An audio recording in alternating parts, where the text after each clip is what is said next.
Okay, so I decided it was going to be a soup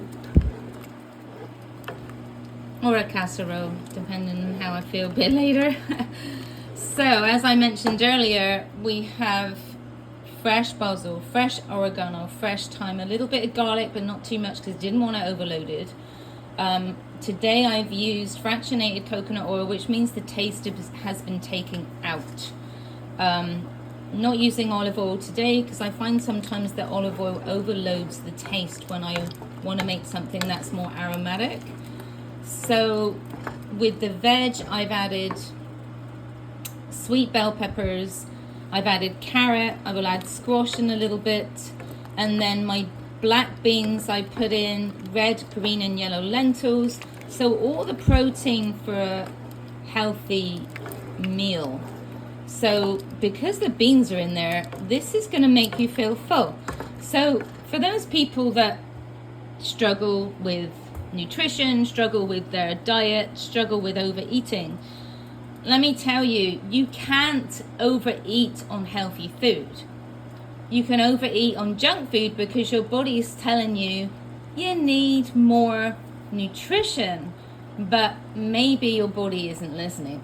So hey ho, that's the tip of the day. With everything else, I've added a little bit of tomato, but not too much because again, I don't want it overloaded. I want to taste the aromatic flavor that this particular dish is creating here. I've obviously added a few cups of water that will thicken up over time because as I'm allowing the steam to come out rather than leaving the lid on to keep the moisture in, that will allow it to thicken up. So here you go. At the back I have fava beans, similar to a chickpea or hummus snacks, same similar ingredients, but more peppery, more salty, kind of tastes nice, but you have to peel those babies because else they taste disgusting. And over here I'm allowing my hummus to cool. So the main ingredient with hummus is obviously chickpeas.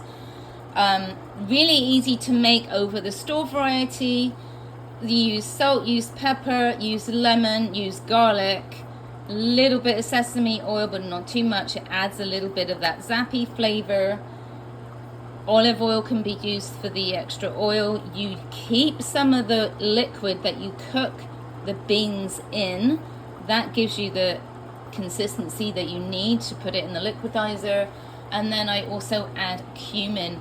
It gives you that lovely zap in your hummus and it gives you that lovely hummusy taste. So anyway, that's my day. Bye for now.